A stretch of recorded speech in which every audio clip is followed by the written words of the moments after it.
All right, we be live. Hi, everyone. Welcome to this new channel. I mean, it's not a new channel, it's dormant, and I'm bringing it back for using it to demonstrate to you how the future is about to be very different than anything we're used to.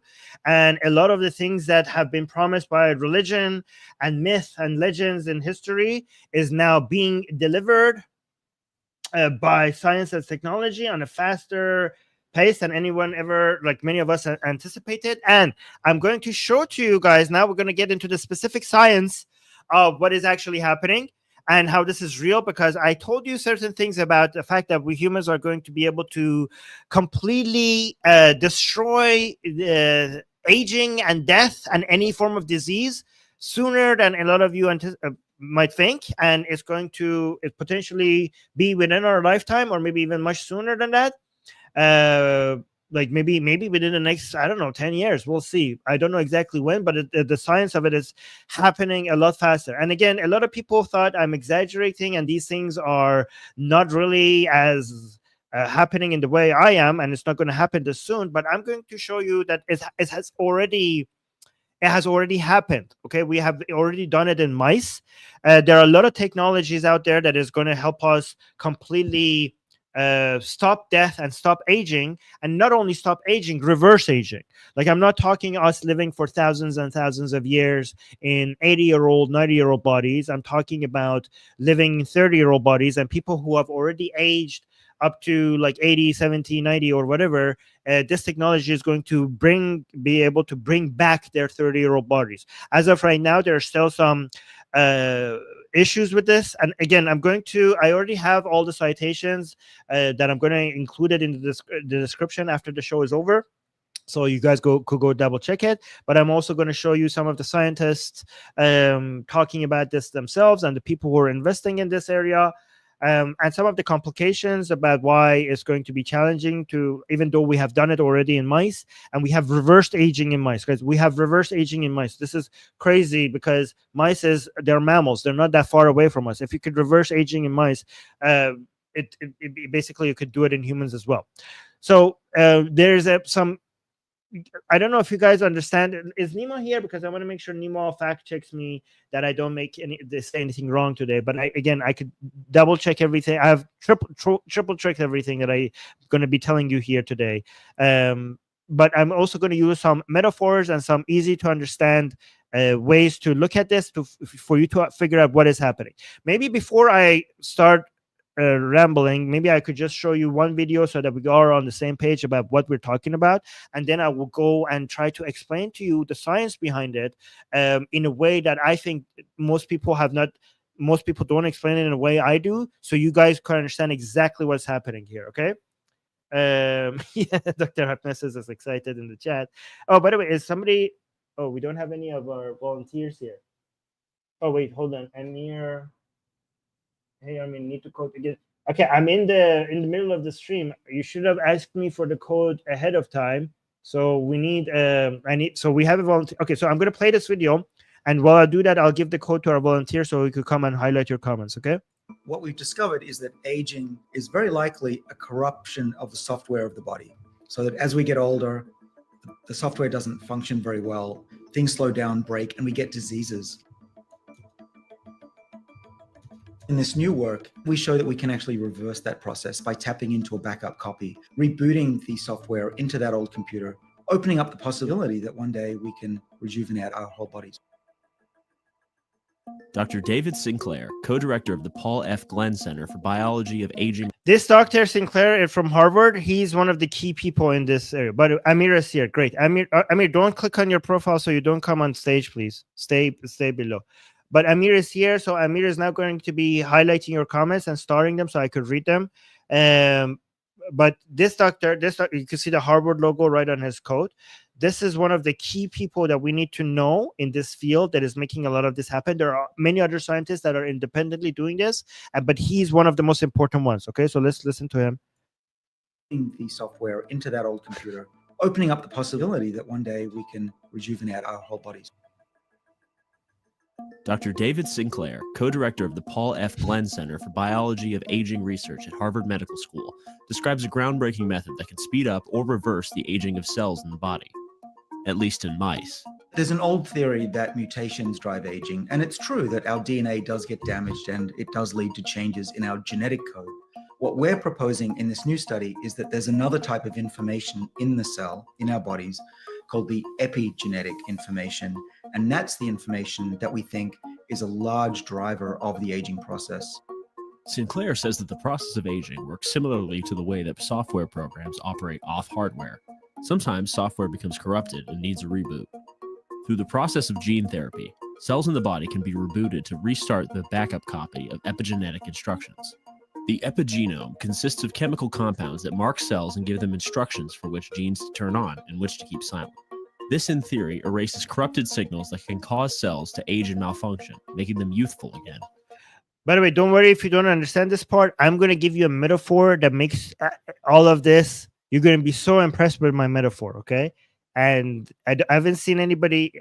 I've seen people use the book metaphor to explain the difference between gene and genetics and epigenetics, but not in the way that I am. I'm going to add the table of contents and analogy to it, so you guys will become crystal clear about what's happening here, okay? And what's the difference between using genetic engineering to basically stop or reverse aging, but also but now at this level, this is not the genetic level, this is at the epigenetic level.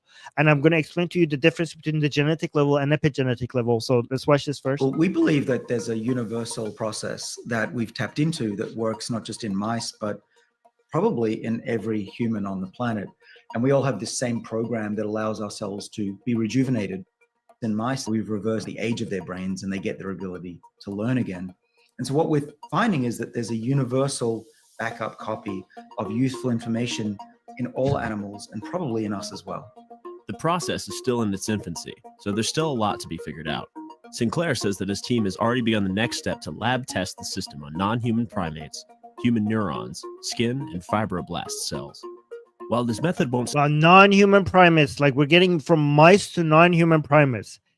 If you could reverse aging to a non-human primates, that means that the only thing that is if we can reverse aging, I mean, honestly, if we could reverse aging in mice, we should be able to do it on humans easily as well at some point. I know aging in humans are, a bit more complicated, but it's mammals. We're almost the same thing. Once we get to primates, and if we could reverse aging in primates, that means the only thing that is stopping us from getting humans to live in 30-year-old bodies at some point is going to be regulation. So regulations is going to be the main bottleneck. Stop the body from aging as a whole. It could target specific areas to reverse the effects of disease. The first disease that I want to treat is blindness. We are very easily able to reverse blindness in mice, and the results... Timo, the answer to this question is by resetting. And I will tell you how do you going to fix the resetting, okay? From the non-human primate studies will be out in the next few months. So we're very excited about being able to treat some diseases. But if you allow your imagination to run wild, what it could mean is that we can reverse the age of any cell, in any tissue, in any organ. And if that's true, then we should be able to rejuvenate large parts of the body, perhaps even whole body rejuvenation at some point. What's exciting about the work is that there are many labs around the world working on this new cause of aging and learning every week how to do resetting of the system even better than we are doing now. And so even if my lab is not the one that's successful, there will be a lab around the world that succeeds in resetting the body and rejuvenating it. And so I'm really excited that within our lifetime, we're going to see the possibility that aging can be treated like any other medical condition. All right, so let me actually now give you my metaphors, okay? So let me tell you what's happening here, okay? What is genetics and epigenetics, okay? So do you guys know what stem cells are? So stem cells are it's like a baby cell that doesn't have a job yet, okay? It's like imagine when you're a kid, you're thinking like, oh, I want to be a scientist. Oh, I want to be an astronaut. Oh, I want to be a doctor. I want to be a firefighter. Okay. That's like a stem cell. Like, oh, when I grow up, I'm going to be a blood cell. Oh, when I grow up, I'm going to be a neuron. Or like, no, when I grow up, I want to be a bone cell. Okay, that's what a stem cell is. A stem cell is a cell that is a baby cell that hasn't picked a job yet. Okay, okay. So that's what, and eventually, each stem cell was going to, based on the environment that it's in. So imagine like if you're a person that is grew up in a family that they were all doctors, right? Like you're gonna be like, oh, I want to be a doctor just like my dad, right? So stem cells depend. They look around them and like, oh, I'm in a place where everybody's turning into a blood cell, so I'm going to be a blood cell. Another stem cell, like, oh, I'm in a place that everybody around me is turning into a neuron, so I'm going to turn into a neuron, right? So that's what a stem cell is. A stem cell is a cell that hasn't been specifically, this hasn't been assigned to be what type of cell to be, right? Yeah, exactly. So when I grow up, I'm going to be a dick. Yeah, actually, yeah, some cells do turn into dicks, literally. But okay, so the DNA is like a book, right? The DNA is like a book, and it's a book of instruction for all the jobs these baby cells are going to be, right? So, for example, if you want to be a neuron, there's a table of content at the beginning of the. So this book represents all of your DNA, all of it. Okay, but it has different chapters, right? And every stem cell, when they grow up, they're given one of these books. So they, in their nuclei, they have this book with them, but they're not going to read all of this book because this book is too big and it has too much information in it. But I'm not going to read this entirety of the book. I'm going to only read the parts of this DNA, this book. The book represents the entirety of the DNA, and it's the same book. All of these stem cells, they all have the same book. So if they all have the same book, how is it that some of them turn into a neuron and some of them turn into a blood cell and some of them turn into a bone cell? It's because depending on what they're going to be, they're going to read different parts of the book. They're not every one of them is going to read all of the book. That's too much information. So for example, a stem cell is like, oh, I'm going to turn into a neuron. So let me look at the table of contents. I'm going to be like, okay, I need to read chapter 1, paragraph 4 and 5, and I need to read chapter 10, this paragraph, and chapter 6. Okay, these are the parts of the books that I need to read. And if I read those parts, I'm going to turn into that specific type of cell. That's the job I'm going to get. Okay. So the book itself represents genetics. Which part of the cell is going to be read? That's called epigenetics. So what makes the difference between your blood cell or your neurons or your bone cell is not their genetics, because they all have different genetics, but they have different epigenetics, meaning that different parts of the DNA is going to be read. Okay. Do you like my analogy? Does this make sense? Right. Right. So an important part of aging is that the table, so the books, every time there's a copy machine and they keep copying these books, and the new stem cells that they as cells, we have mitosis and they have new cells. When they get these new copies, the copy machine, there's every cell has a copy machine, and they're copying these books to the new cells to make sure that they read the book, the proper parts of the book, right? So for example, let's say, I don't know, you're a cell that has a specific job, and then you were just created from another cell that had that specific, you were never a stem cell, okay? You were just another cell but you were given the book, and like, okay, what are we? Like, we are this. Okay, so I need to read this chapter and this chapter and this chapter, okay? So what is aging? A huge part of aging, it means that the table of content is not being copied properly, right?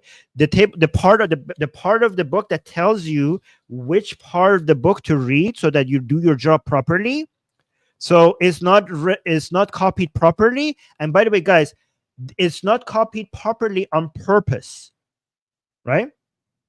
So it's not copied. So the copy machine is not perfect because you're supposed to die at some point. And mice are supposed to die at some point, and humans are supposed to die at some point. So that death is by design, by like metaphorically by design, so that you don't eat all the foods of your children. You're supposed to just stay around long enough to be able to take care of them. But then after that, you need to get the fuck out of this environment, or else you're going to eat everything and the next generation is not going to have enough food. So based on the specific time that we need you to be here, every animal or any living being, their death is programmed into their DNA from the beginning. So there's a timer there, and the way that the time works is by having a faulty copying machine to the point where the table of content keeps getting less and less readable. It works like it's not. So imagine that at some age, like once you hit 30, the copy machine starts not working as properly. It keeps getting worse and worse and worse, right? So the new cells are like, I can't read this table of content. So I'm a neuron, and I'm supposed to read what chapter? Is it chapter 4, paragraph 2 or 3? Right? So as you age, cells are going to start reading wrong parts of their DNA. Wrong parts of DNA. And this whole epigenetic resetting, there are 4 genes in your body that create 4 factors that resets these copying machines. And if it's used too much, it goes all the way to turn you back into a stem cell. It turns you into a goddamn baby again, right?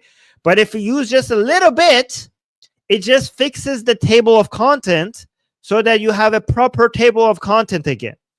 And that resetting means that you rejuvenate the cells. That's what's happening. Does that make sense to everybody? Like, do you get what I'm saying? So think about it like this. An old person compared to his or her younger self, the genes are pretty closely the same code almost. The main problem is not something within the genetic code that has changed. The problem is mostly that the cells have lost proper access to that table of content. And if we use this 4 genes, and has a specific name, there's a Japanese scientist who found it, so it's named after him. Let me hold Yama something. These Japanese names are hard to remember, right?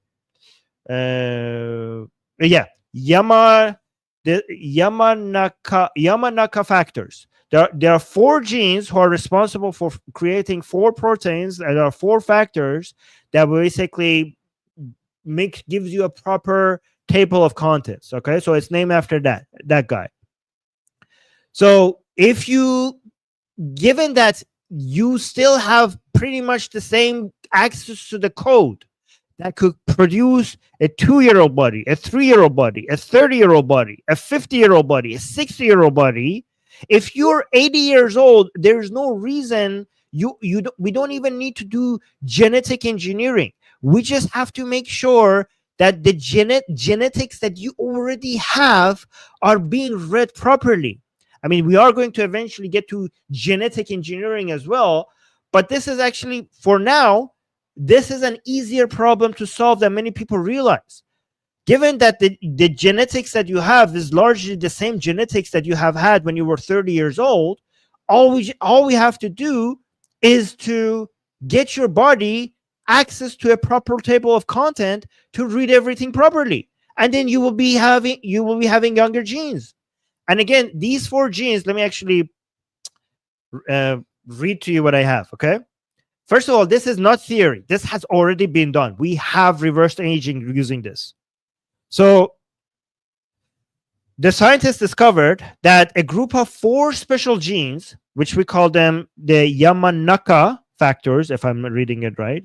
And again, these genes are OCT4, SOX2, KLF4, CMYC. They can reset old cells and make them behave young again. Again, they need to be used mildly, because you don't want to turn these cells into stem cells, okay? Back to stem cells. You just want to give them a better table of content. This is not science fiction. This has been done, right? One problem that we have with this is that an immortal cell is basically a cancer cell, right? So we have to make sure that we don't create cancer cells in the process. By the way, the way that we deliver these genes, do you guys know how do we deliver? It's so cool. We have been doing this for years, by the way. This is not new technology.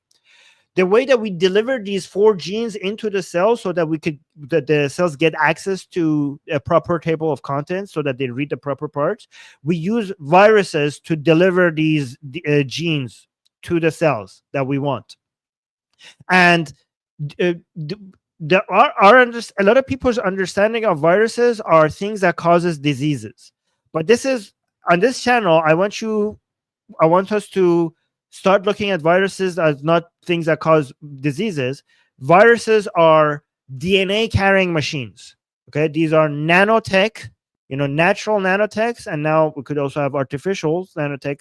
They are just vehicles for moving genetic information. That's what viruses are.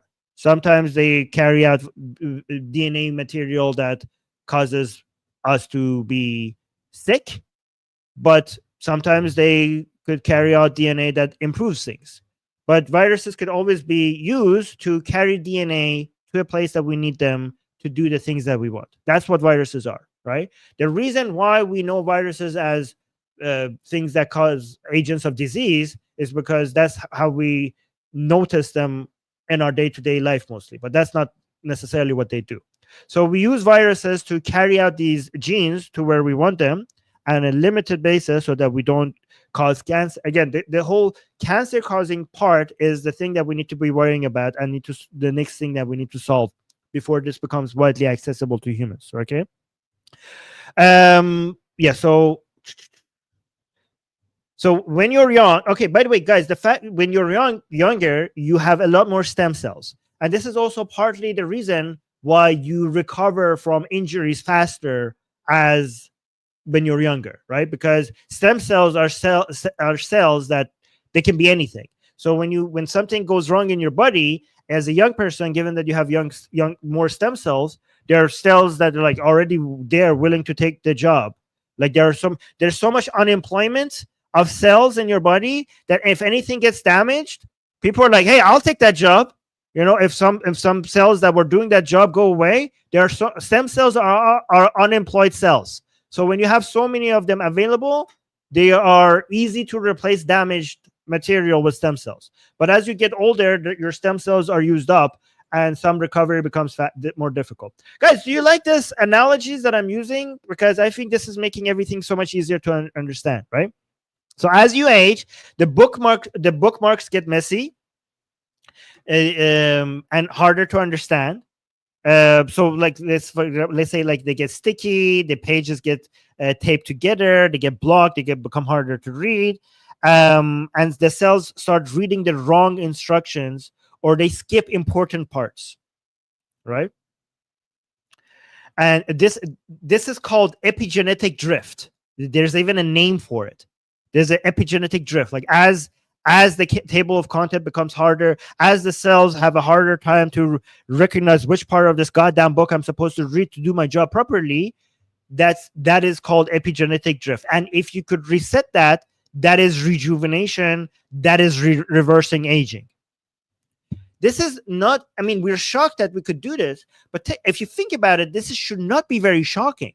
You should be thinking like, yeah, I mean, it is. I almost have the same DNA as I am 30.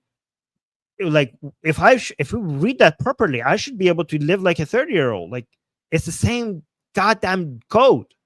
Like, why is the same goddamn code now making a 80-year-old body? It's the same code. Like, you have the book to make, you have the guidance to make a 30-year-old body. Why do I have an 80-year-old body? So read the goddamn book properly, and I will get a 30-year-old body. By the way, when it comes to humans, this has also been demonstrated. Limit in humans ability to do this in humans we haven't got to the point to do this on the entire human body, but we have demonstrated that we could, using this technology, make younger skin, cure blindness, and I will, maybe if we have time, I will show you some of the video, and I'll show you how seriously this is being taken. One good thing is that rich people have very, like billionaires are really enjoying their lives, and they don't want to die. And because they don't want to die, they're spending a shit ton of their money into speeding up this technology, and that could benefit all of us. Given that how billionaires are obsessed with not dying, they're funding their own personal wealth in trying to get this going. So using Yamanaka, I don't even know if I'm reading it. This is Japanese. The guy who discovered this is Japanese, so that's why he's named after this. The Yamanaka factors is basically what it's doing is cleaning the sticky notes, removing the scribbles, reapplying the original bookmarks. That's what's happening here. It doesn't change the text of the genes, so the genes are largely the same. So this is the beautiful part of it. Eventually, because this is not at the genetic level, but at the epigenetic level, so the book is still the same. We're just teaching you how to read it properly again. Maybe at some point, we could do this at the genetic level, meaning that maybe at some point we could change the genetic code in a way for instructions so that this never happens anyways, so that we don't have to reset it. Like that would be the ultimate goal, so that we don't have to do the resetting at the epigenetic level. We introduce code we change the content of the book in a way that the resetting is automatic. And we know that this is possible because there are certain animals that basically live indefinitely unless something comes and eats them or kills them, and they have no aging. I mean, they have resetting built within them. So we could introduce DNA into the book itself at some point that does the resetting without us having to come and introduce the resetting. Right? So it doesn't change the text. It makes the cell read the book like it did when it was young. Yes. So it doesn't right now at the epigenetic level. It doesn't change the book. It just makes it so that you read the book like it did when you were young. Right? That's what resetting the epigenome means. This worked in mice. Old mice were given these Yamanaka genes briefly with short pulses, and so for example, they had it 1 week on and then 3 weeks off. And I think the reason why you need to have short pulses, I'm not sure about this. Maybe you should go look it up. But I think because if you do it too much, you don't get younger cells. You get stem cells. You get all the way. You reverse the clock too much. And what is it called? Arustarioi. I know the name of this animal in Persian. I forgot the name of this animal in English. God damn it. What is that animal that can live doesn't age or can reset its aging at any time? I forgot the name. I forgot the name of that animal. But there's an animal that does that. It's not the examples that you mentioned in the chat, but if I remember. Arustarioi, guys, what's Arustarioi in English? Not Hydra. Jellyfish. Thank you. God damn it. Jellyfish. Okay, so they moved. Okay, so yeah, so these mice that we did this on. So when we did this Yamanaka genes, when we gave them this in short pulses, it reversed signs of aging. They moved better, lived longer, and regained vision. Some mice actually regained their vision by rejuvenating their damaged eye cells. Guys, by the way, this actually solves a lot of disease problems because a lot of our sickness comes from aging. A lot of diseases doesn't even require a cure if we could get our bodies into their healthiest state of the healthiest age that they could be, because the body already knows how to fight many diseases by itself. This is why a lot of heart problems, cancer, all of this happens in old ages. A lot of diseases wouldn't even need much of a cure anymore, as long as we could just rejuvenate the body, and the body will take care of the rest. Okay, so let me actually show you this video so you could see how seriously this is being taken. Hold on, let me see at what minute. I took a screenshot to because I wanted to show you what point, maybe at the 8-minute mark. Okay, so because I want to show you the amount of investments that is being done in this field. So watch this. Wait, where's the audio? There. Wouldn't have of research into this area, and money is flocking into cellular reprogramming and other longevity treatments. Jeff Bezos, for example, is an investor in Altos Labs. Altos is a pretty secretive startup based in California that has recruited some of the most elite aging scientists in the world. The company has at least $3 billion in funding. Another big deal longevity scientist is Harvard professor David Sinclair. He's behind a bunch of This Sinclair guy is the one that we were talking about earlier. longevity companies, but he has experimented with cellular reprogramming already on mice and monkeys, and he's hoping to do people next. For example, he conducted an experiment with 2 mice from the same litter, same DNA. They're like twins, except one is biologically older now because it's had its DNA manipulated to act older, mimicking the stress that a body goes through as it ages. Then, Sinclair's team says they used cellular reprogramming to restore the old mouse's organs back to a more youthful state. For example, they found that they could safely reverse age-related blindness and rejuvenate the kidneys and the muscle in the mouse. Sinclair started a private company called Life Biosciences. It's raised at least $175 million so far. They're gunning to get this technology into people's eyeballs and cure age-related blindness.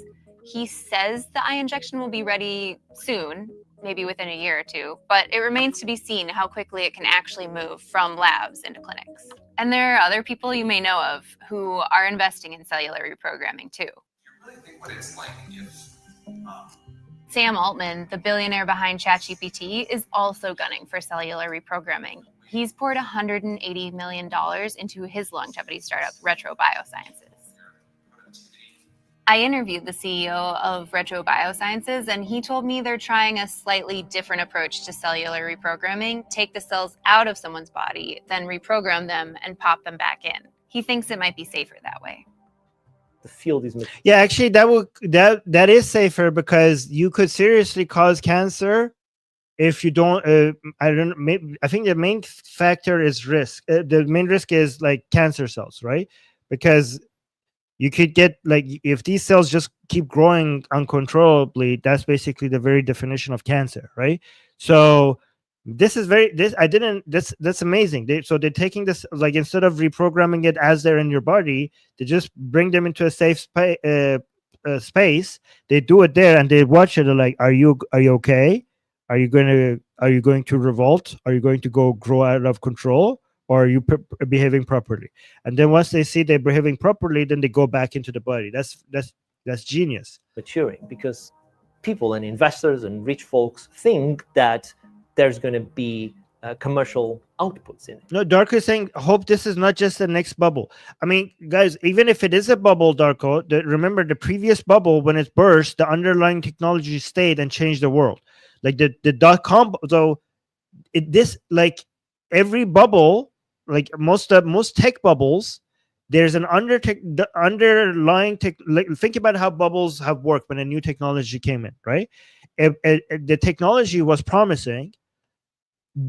Because it was promising, a lot of companies came and tried to jump on the bandwagon and overpromised, underdelivered, added a lot of hype, and then they went bankrupt once people realized that they couldn't deliver what they said they would, and the bubble burst. But the underlying technology remained, and it continued to make the progress that it did. So imagine if the progress is like this, and a lot of people get optimistic, and then we have overhype, and then disappointment, and then it goes down. But the technology is still growing, and then we go from overhype to underhype, and then you come back to reality where the progress is already is. So the bursting of the bubble means that the progress is being made, but you go over and then overhype it, and then underhype it, and then eventually go back to reality, and as you get basically in line with the actual progress. So we know there's actual progress being made here because we have seen reverse aging in mice. Like, it's been observed, right? And also, if you look at the previous bubbles, like the .com bubble, that many companies overpromised and lied and they went bankrupt, But did the internet go away? Did the internet not change our life? Did the internet is still there and is like very revolutionary in the way that we live our lives, like even though the dot-com bubble came and left. So yes, there will be bubbles that will burst, there will be hype, but that's how it works. People get so excited that or that they might jump on anybody that is promising anything, right? That they'll be able to make money out of it. That means that we're going to be able to have a product from the field, which is what I want. All right, so this is that. I just wanted to let you know that money is chasing this. Serious money is chasing this. And again, when money is chasing something, many times it overdoes it and overvalues, but it's a necessary part of the progress because it's hard to see exactly what works. So a lot of money chases a lot of projects, and a lot of it doesn't work. But you need that eventually to figure out which ones will actually work. And when money is chasing something, that's the best indication that there's progress in that area. Even if it overdoes it, it's still the best indication that there is genuine progress in that area.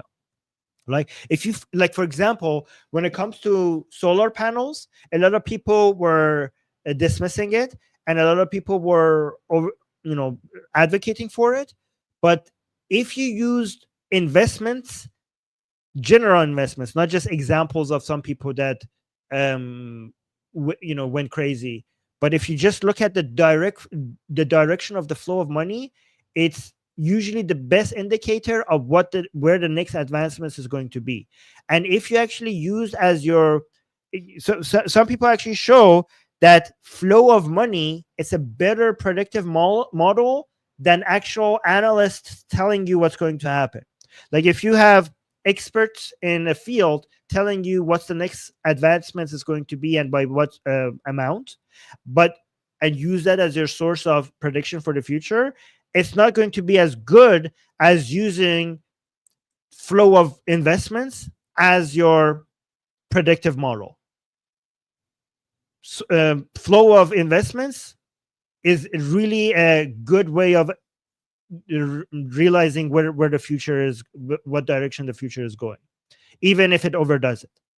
And there's a lot of money right now going into this field.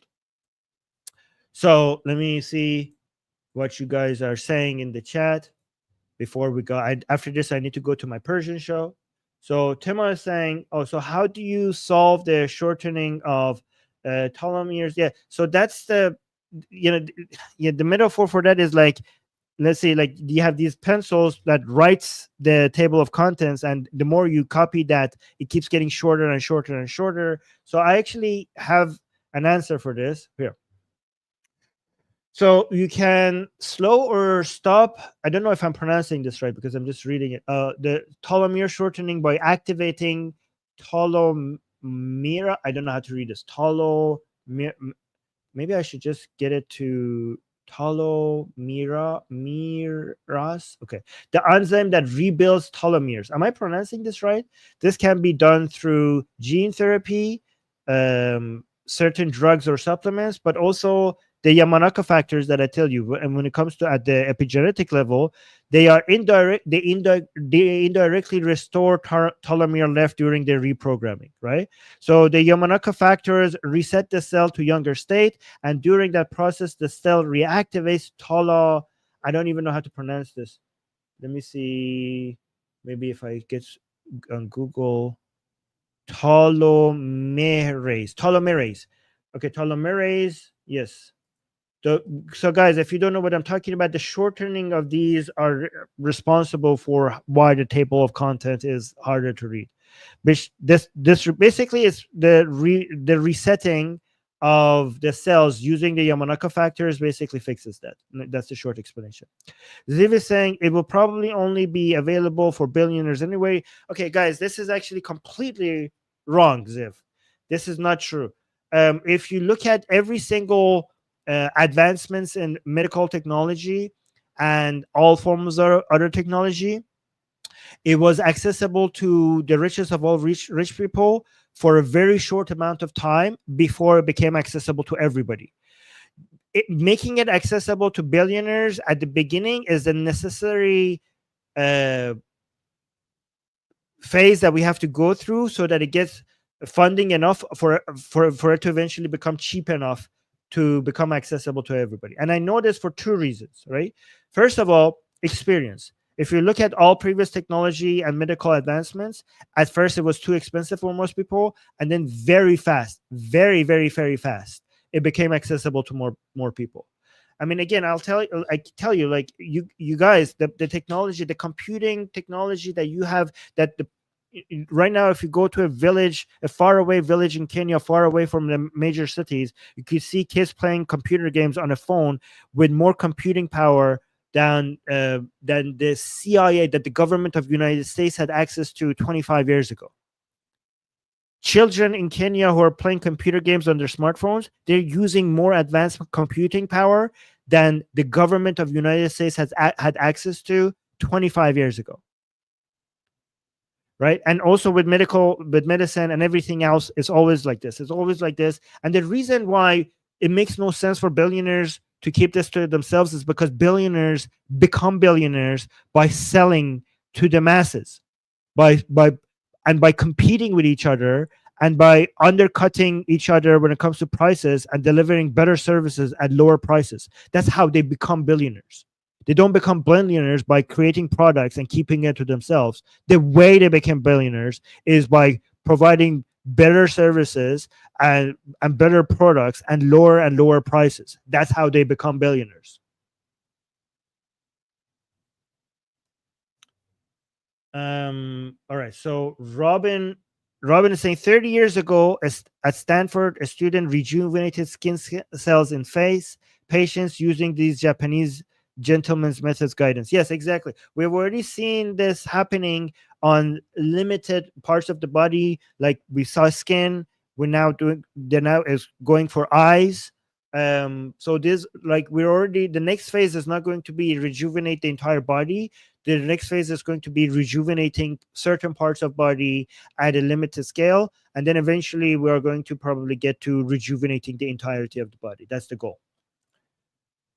Guys, this is so much closer than a lot of people realize. Like, we are going to enter a post-death world. And a lot of people think that this is so crazy. This is too much change for it to ever happen. And they don't realize that we have gone through extreme changes of how humans live their lives in the past 200 years, many, many, many times. Like, the ways humans lived for 10,000 years in so many ways has completely changed in the past 200 years in so many ways. When it comes to what we do, what we eat, our work, how we travel, our technology. And the reason why it's hard for us to accept this much change happening is because those changes happened over, maybe like 80 years or 100 years, so we had time to get used to it. But now the changes are going to be happening over 40 years, 30 years, and 10 years. So because we're so used to our way of life, it's hard for us to imagine a world that we don't have death, we don't have disease, we don't have work, we don't have poverty, we don't have war. Like, these are hard for us to imagine because our brain is so used to how things are. So we think like this is too much, so it's not going to happen. But if you just look at history, the past 200 years, things have changed in such dramatic ways. And we had 10,000 years of things almost being the same and 200 years of things constantly changing.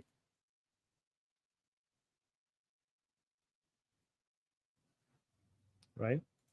So Robin is saying 30 years ago, oh, I already read that. And this is the last comment before I go to get ready for my Persian show. And again, thank you so much, Amir, for your service, and Sarah for your service on the previous show. I appreciate you guys for being here and highlighting the comments. Nisoft is saying, when reversing age, how does that affect the mind? Do you retain your memories? Yes, your mind will not change because. So what are you? What's your mind? Your mind is it's not your DNA. Your mind is your connectome, right? So your connectome and the hormones and the environment around your connectome. So what is your connectome? The connectome is the way your neurons are connected with each other, the synapses between the neurons, the mapping of your brain. So if basically we could map every single of your neurons and how it's connected to your other neurons, and also the hormones and the environment around that, that chemistry and that the mapping of the brain, that's your memories, that's your attitude, that's your personality, that's your hopes and dreams, that's everything that you are, right? So this whole reversing of aging is not going to change the mapping of your brain, or the way that it's your memories are not going to go away, because the connectome is not going to change. The way your neurons, the place that they are connected, the way that they fire together, the way that which neuron is where, which synapses are where, that's not going to change. It's just that every neuron, every brain cell is just going to get younger, but it's still going to have the same connection to every single neuron the way that it had before. So if anything about you changes, you might get happier, you might have more energy, your hormones might change. So the hormone changes around your brain, that's going to affect your feelings, your mood, but your memories will be basically, you're going to feel younger. You're going to feel younger. So that's going to change about your personality. You're going to feel happier. You're going to feel like you have more motivation. You're going to feel like you have more energy, but your memories and your personality is largely going to stay the same. You are your connectome. That's what you are. Yeah, you're going to get sharper. You're going to have better memory. Yes. You get a reboot. You're not going to get wiped out. Okay, so your memory is going to stay there. And that's exciting. Guys, are you not excited about this? If this is happening, I mean, this is amazing, right? This is everything. This is everything. I don't know. I get very excited when I look at, all the excitement that people were looking for by writing stories. Like, what is religion? Religion is our hopes and fears in the form of stories. And some people use it to control us. Some people use it as a way to just express the things that wish the way they wish that things could be, right? And the idea of going to heaven, the idea of living a life without fear, without anxiety, without sadness, without worry, was so appealing to humans that they made stories about it. And this was such a desire for humans that every society, every civilization came up with myth about it, that imagine like a world like that.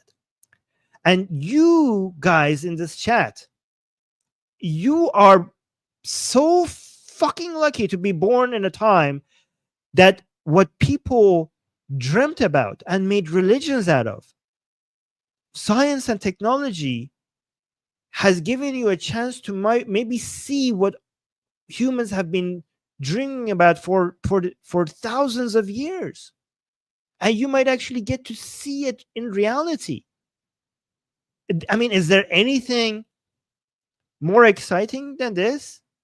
That the hopes and dreams and the lack of fear and anxiety of generations of people for thousands of years over all these civilizations, you were born right at the edge of the time in history that you might get to see it. All these people came before you and died, thinking that maybe they're going to go to a world after that you are actually going to see if you're smart enough to stay healthy. There's nothing more exciting, in my opinion, about this. Nothing more promising than this. Nothing more important, in my opinion, to talk about and try to make sure that we are doing the right things to maybe see this world, so that we don't do something stupid to fall behind. Yes, thank you, science. Okay. All right, guys, I'm gonna go get ready for the Persian show. This was interesting. I enjoy doing these streams with you guys. I hope you enjoy it as well. Make sure you subscribe. We're gonna do a lot of more talks about this, AI, biology, finance, economics. All we're gonna basically track the progress of all of the things that are happening, and also what, on a personal level, what we could do about it to stay ahead, to make sure that we get to enter this world, that we have the upper hand, especially relative to other people, so that we could take the most advantage off of it. This channel is all about that. Okay, so this channel is we're not just observing, we're also doing. Okay, so subscribe to this channel, recommend this channel to other people, especially maybe religious people who follow religion for these ideas, like bring them back down to earth and the material world and show how we are actually the humans themselves. You don't need to wish for a heaven. We're building heaven right here on this earth, on this material earth, right? Get them to this channel, get them to subscribe here. Okay, I appreciate all of you guys. So thank you guys, thank you in the chat. I appreciate Amir, and I'll see you on the next show. Bye.